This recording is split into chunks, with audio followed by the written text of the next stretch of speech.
I think it's very important that men surround themselves around a group of strong men. Could come via the Fathering Strong app, which all men should download and be a part of, but also just community groups where we could iron sharpen iron. And men are not afraid to tell one another when maybe they've made a mistake or correct them, because that produces growth and integrity within the brotherhood. Welcome to the Fathering Strong podcast. Each week, we have an interesting conversation with dads, fatherhood practitioners, and experts on matters of importance to men and fathers. Thanks for joining us. With today's episode, here's your Fathering Strong podcast host, Eli Williams. Welcome, friends, to a new edition of the Fathering Strong podcast. Eli Williams here. We are delighted that you joined us today. We're also happy that we have on the other end Alonzo McKenzie. Alonzo is a father. He's an author. He's a fatherhood practitioner. And who knows what else this young man has going on. We know it's all good. So that'll be our conversation today. And Alonzo, thank you so much for joining us. Thank you, Pastor Eli. I really appreciate the opportunity to be here. Well, it's all of our privilege. I want to start, as we usually do, with you.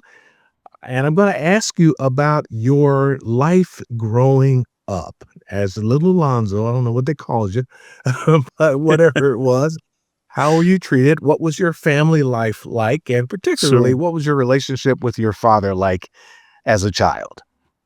Man, that is a loaded question, but a great question nonetheless. So growing up, I was the middle son or the middle child of three.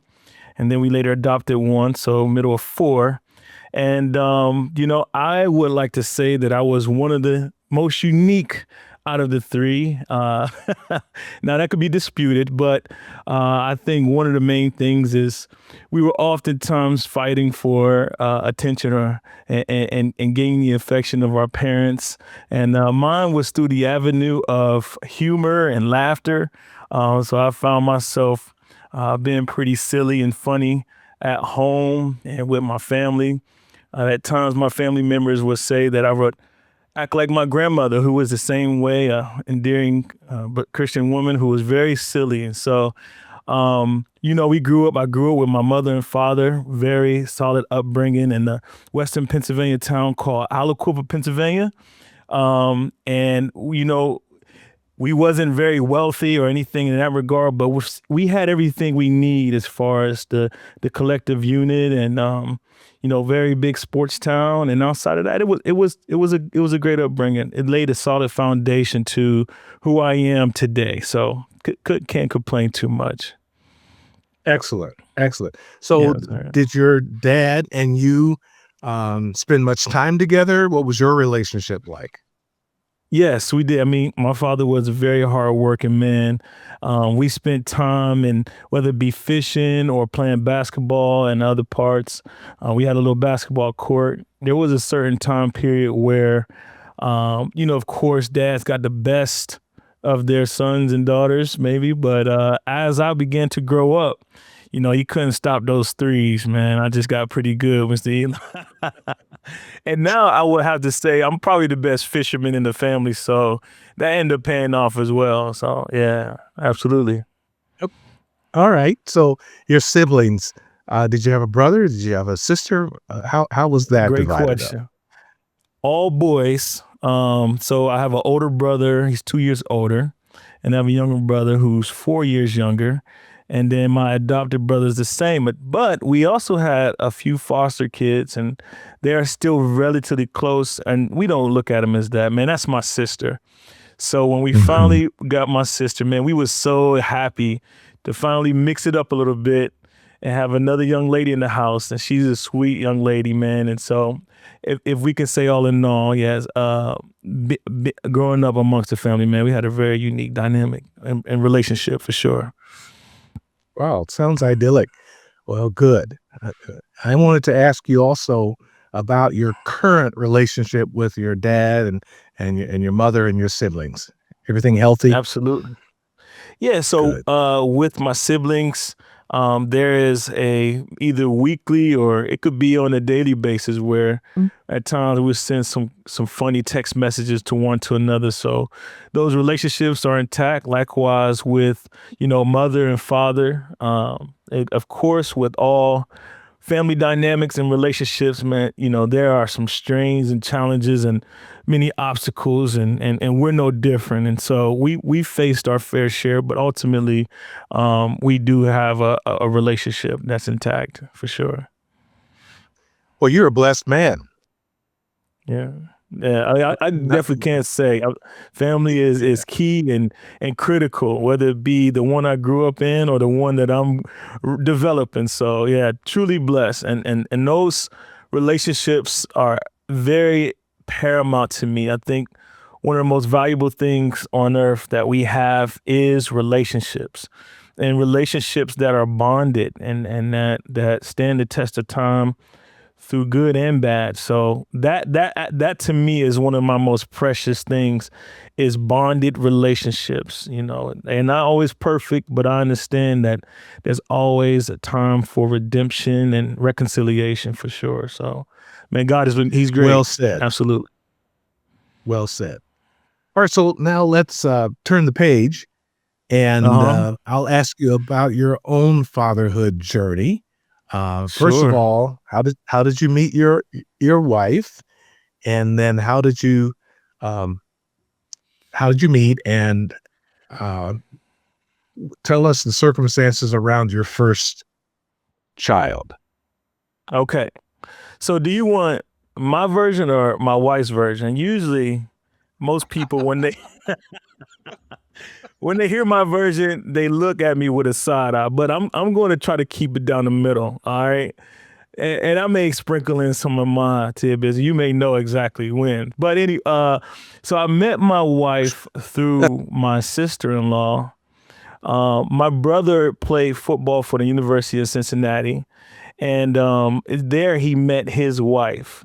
And so they moved from Cincinnati to Columbus, Ohio. And during that time, I was still in Western Pennsylvania. My brother, when he moved to Columbus, he, would invite me up multiple times and say, hey, man, come up and check out Columbus.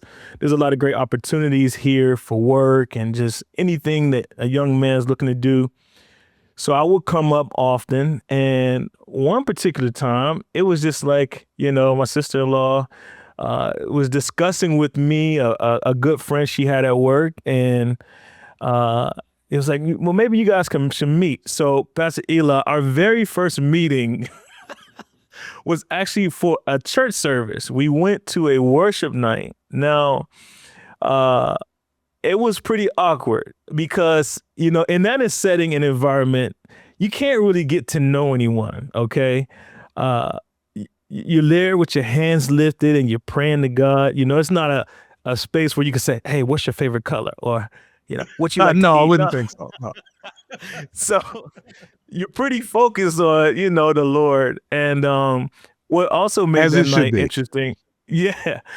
What also made that night interesting was I had brought these brand new brown leather shoes that day. And that sometimes those shoes, if they're not broken in, they could be pretty stiff and pretty rigid.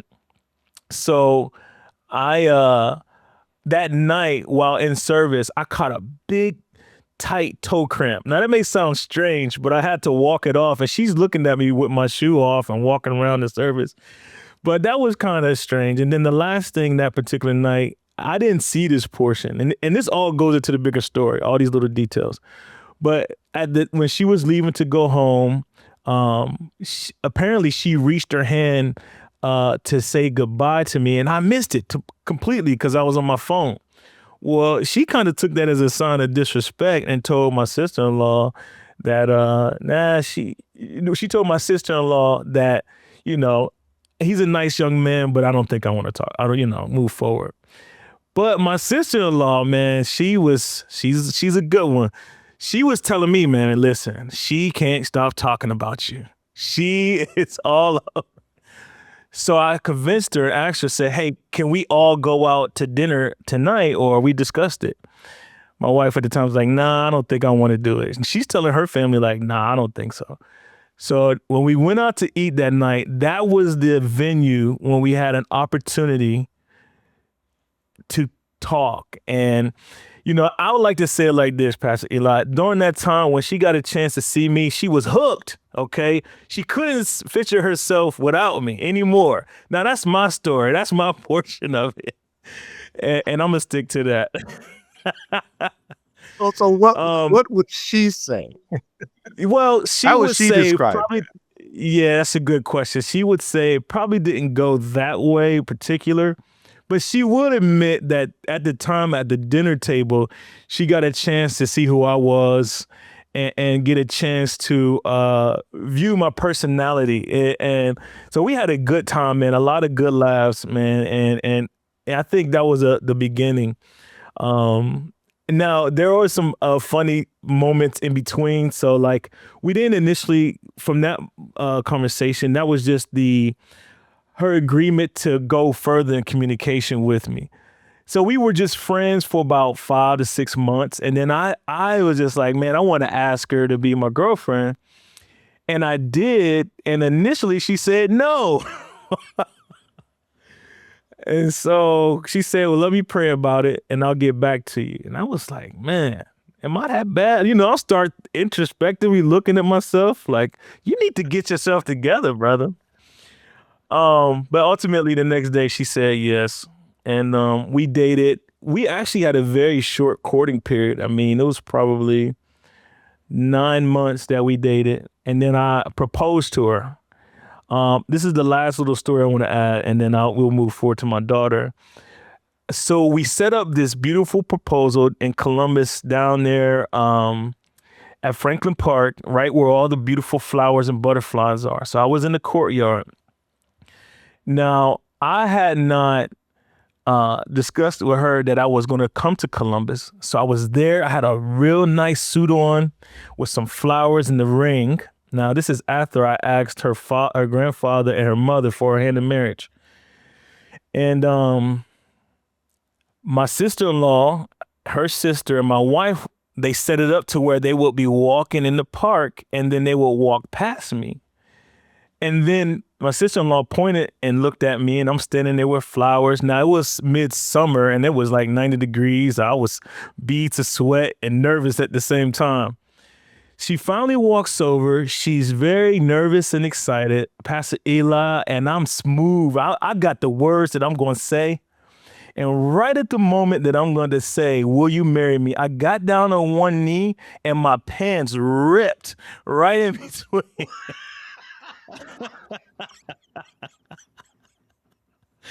Ripped.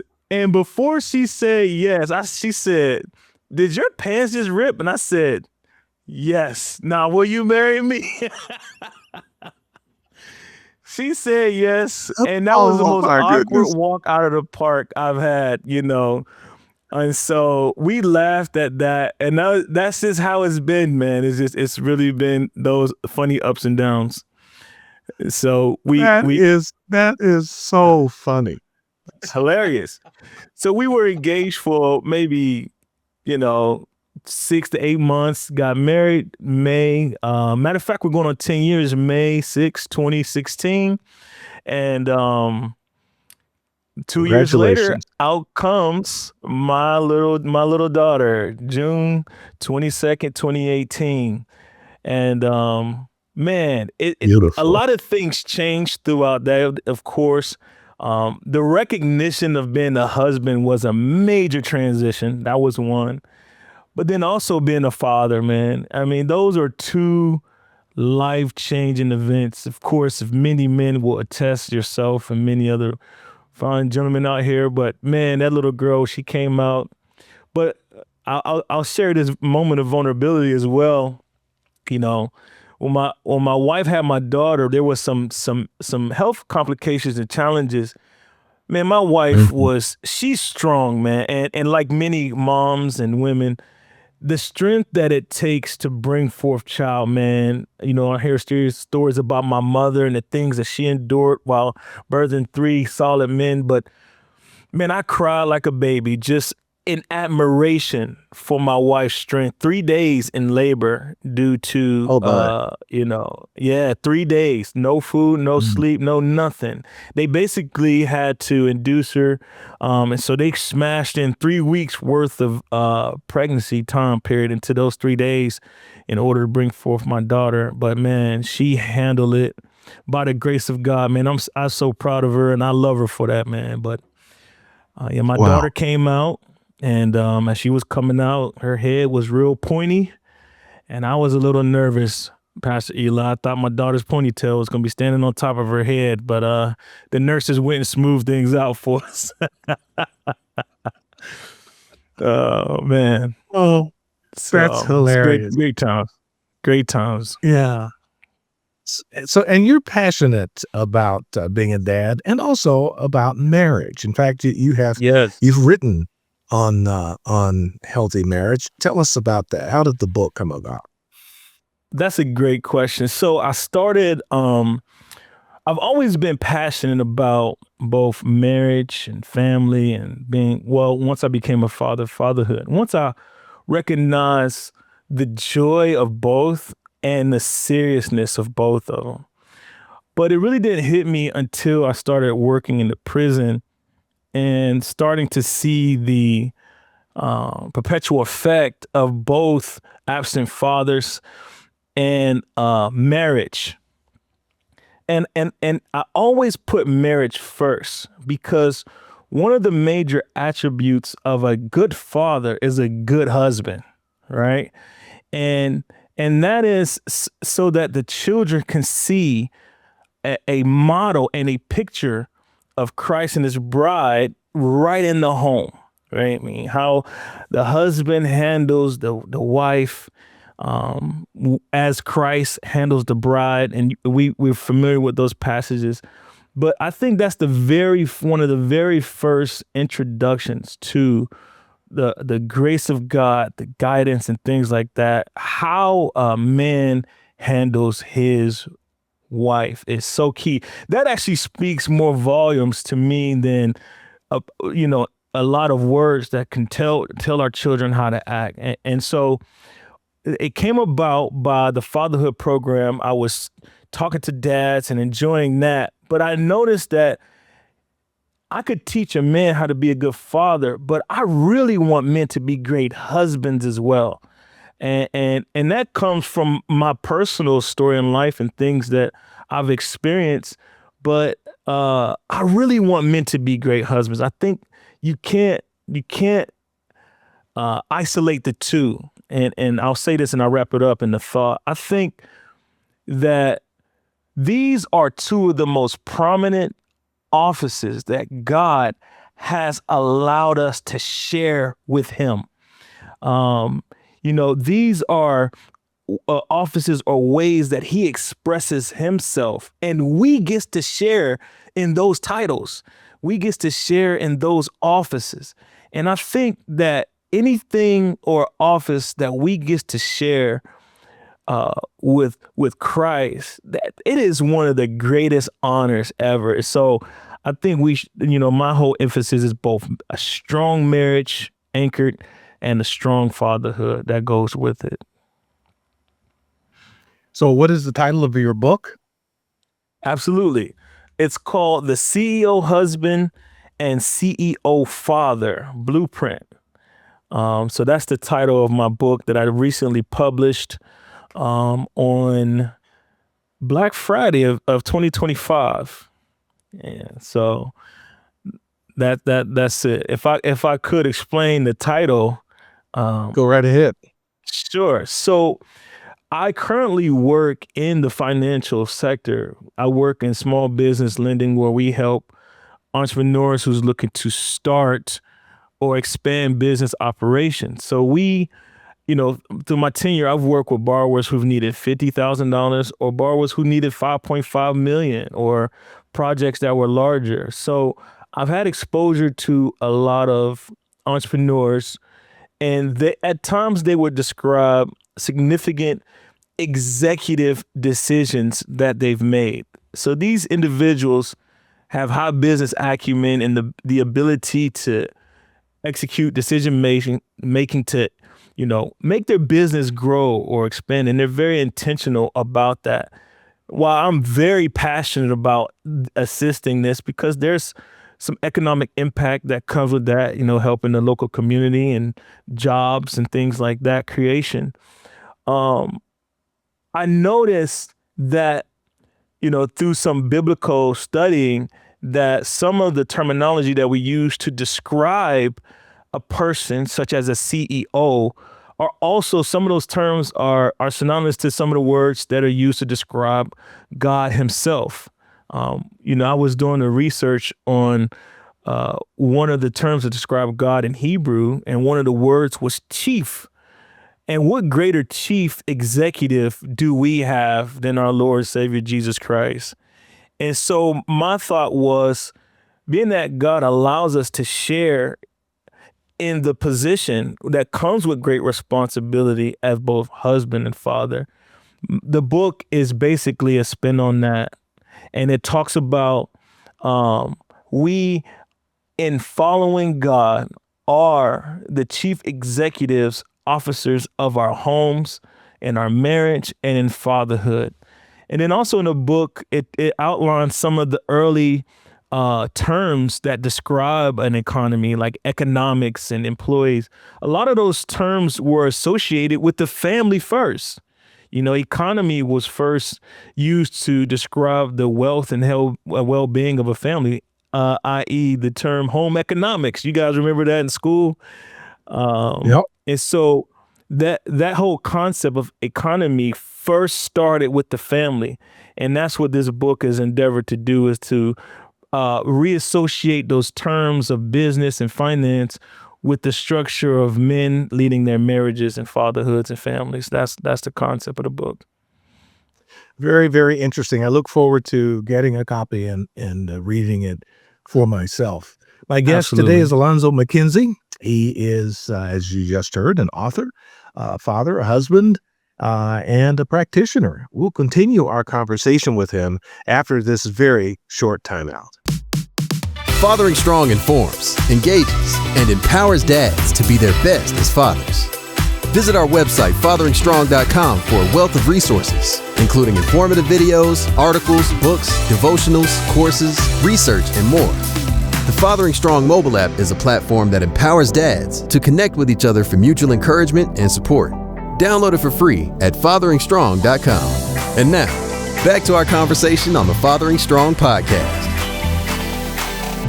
Thank you for joining us today for this edition of the Fathering Strong podcast. Alonzo McKenzie is my guest today.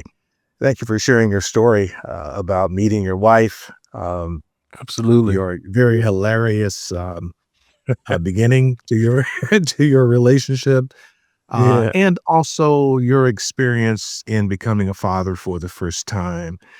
Share with us, if you would, what has been your biggest challenge so far, first as a husband and then as a parent? The phenomenal question. I think when it comes to my relationship with my wife, like many other peoples, you got two individuals that have two different experiences that come together, and now they are having a shared experience. One of the most important pieces to me was understanding her upbringing and experience. With that, I've discovered, her father and her mother, they separated, but I wasn't aware of the challenges that would potentially present. By the way, her father's a really great guy that I met a while ago. He passed, but I just wanted to make sure I give him his kudos as well. And so I was unaware of some of those challenges. But if I could be quite honest with you, I believe that the Holy Spirit has given me some insight and partnership with some very respected men in my life to help me to effectively communicate with my wife. And also, once I started the fatherhood class, that really opened up my eyes to some of the challenges there as well. So our communication style has changed significantly, as that was the primary challenge in our relationship. It's just really trying to understand, what it is that I would like and what it is that she would like, and really taking heed to her voice, man. She is a very wise counselor, and I've learned to listen to the cautionary voice of my wife, and it has paid dividends. There's times when I didn't. I've paid both financially and in the natural. So I've appreciate that. So I guess I was into that part about my wife is understanding how to effectively communicate with her, and that comes with me listening. With my daughter, it will be exactly the same way. My daughter is very she has my personality in that she's very exuberant and she's hilarious. But I think as a father, it I've learned that just listening, number one, but number two, being intentional about being present. I just heard this phrase recently, and it pertains to the NFL, and it says something to the effect of your best ability is availability. And I think that's so profound. It's not just me being, in the same room with my daughter, but being present with her, being intentional. That's one thing my wife is Yeah. very great at, and she's taught me and coached me to be that with my daughter as well. Thank you. That's very good insight. So let me flip the script on that. What has given you the most joy, first as a husband and then as a father? I would say as a husband, the answer for this is probably the same for both. Um, you go to work, your entire job is to solve problems. Not saying that you don't have them in your family, but that takes either a lot of physical power or a lot of mental power, manpower. When you walk through that door and you have two individuals who are excited to see you, man, that to me brings so much joy. The greeting from my wife after a long days with the work, and the excitement that my daughter has. Like, I'm like, regardless of what was taking place at work, that jumping up and down and bouncing and excitement, man, how can you be mad at that? So, um, just the day by day joy and excitement to see both of them. I mean, even from the time of waking my daughter up, we are laughing, clowning. We got this thing where we play Nerf. She could be doing something by herself, and I'll sneak around a corner and just hit her with a few Nerf balls, and it's a full out war right then and there. So just her excitement to continue to have fun, man, is cool. And then, my wife is very quiet and reserved publicly, but she is hilarious. Um, and so watching the football game with her, if we have a chance, the questions that come across is hilarious. Things that you wouldn't even think to ask, but it keeps it fresh and entertaining. So just the joy of being in their presence, man, it's wonderful. Absolutely. So looking ahead, Alonzo, before we get to that, let me ask you about the nature of the work that you're doing with fathers, and then we'll get Mhm. to your future vision. But what are you doing? What are you doing right now? In what way are you working with fathers? Absolutely. So right now I'm working with a nonprofit here in Columbus, Ohio. And one of they have two focuses with the fatherhood program. One is an in-community program where they focus on reaching dads and providing resources to help fathers engage, empower, and connect with their children, via curriculum or connecting them with community resources. So that's the outward branch. Also, they have an initiative and a strong effort of going inside of correctional facilities and providing a curriculum for the dads in there. And that's what I do currently at one of the local facilities. And I absolutely love it. The fathers love it. Man, I'm excited to see them, and they're excited to see me. So much so at times they disrupt my class, but I take that as a compliment, man. I really appreciate the men I look up to those brothers, and a lot of it is, and this is it. Here's the reason why. A lot of times those people who are in those locations, one of the dads says, see, we're the lowest of low of society. And I told him, like, I don't see you guys as that, especially after you hear their stories. This podcast is about fathers. Almost every last one of those gentlemen or men who are there is because they didn't have a strong male pattern, leader, role model to give them the tools and insights, both naturally and spiritually and emotionally. And just to hear the things that they've overcome is remarkable. And for that, I encourage the men to just not look back, but to always look forward. That's usually my message when I talk to them. It's not just a curriculum, but how can we move forward as dads together, collectively? And it's the last thing I'll say.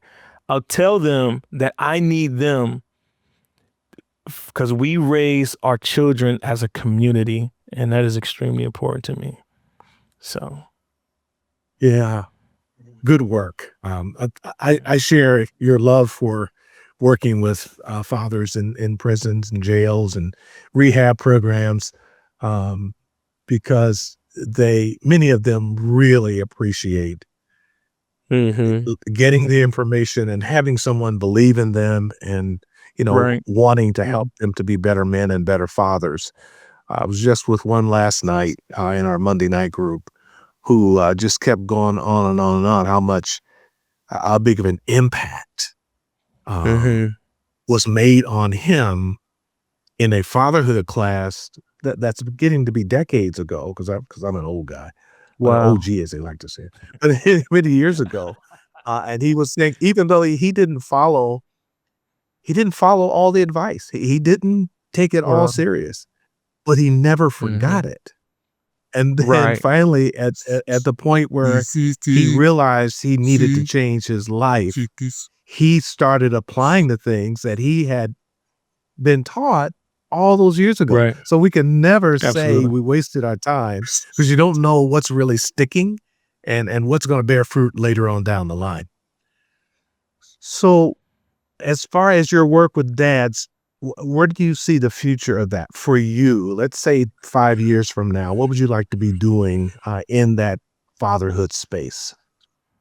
That's a great question. And I've really been at this crossroads right now.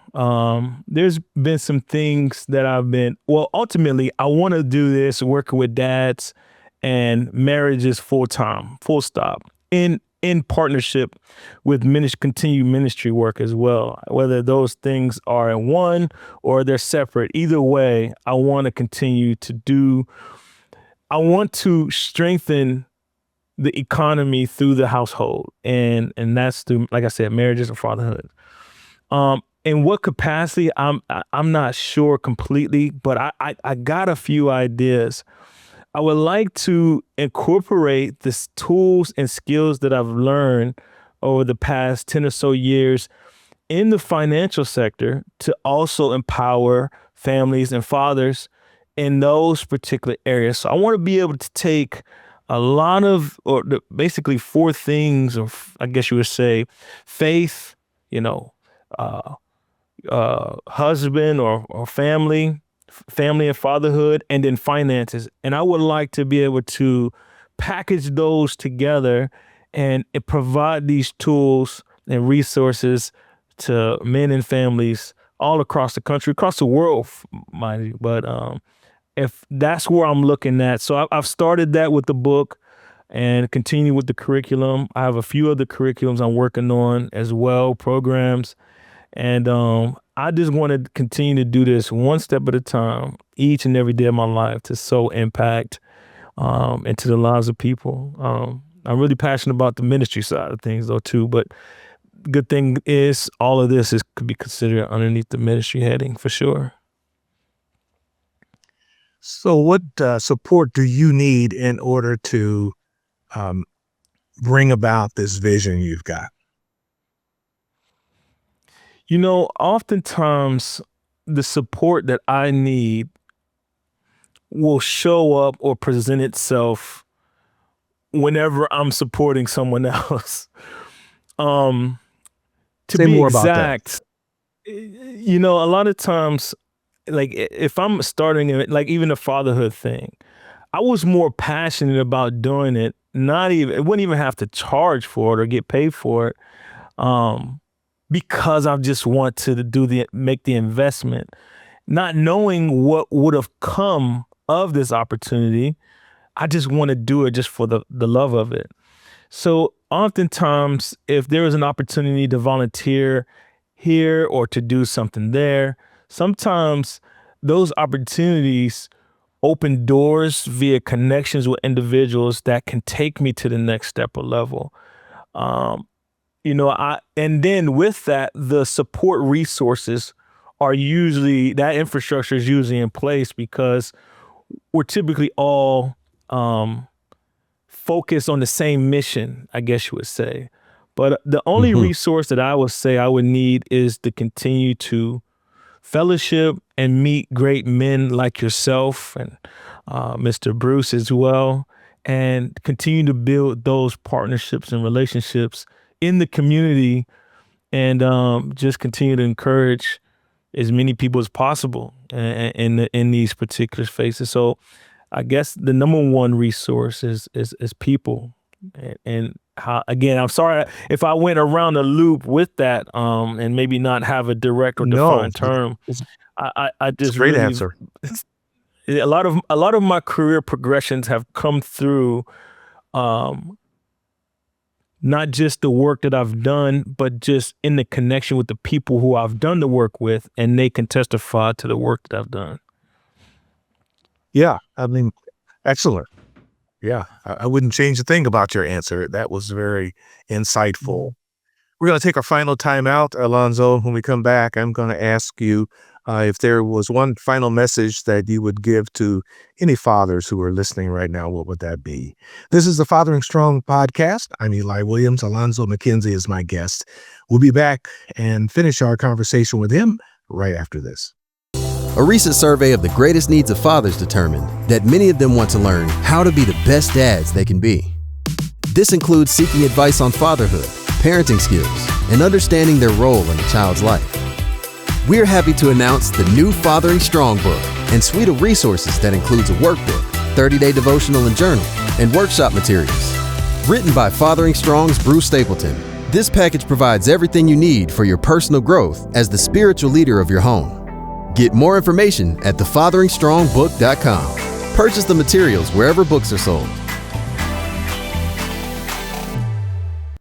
Alonzo McKenzie is my guest today on the Fathering Strong podcast. We're grateful that he joined us today. And I wanted to ask you if you would share with our audience, Alonzo, what is one thing, perhaps two things, that you would like to leave with a father who's watching today? And fathers from all walks of life, Mm-hmm. from time to time may watch this, maybe 5 years from now.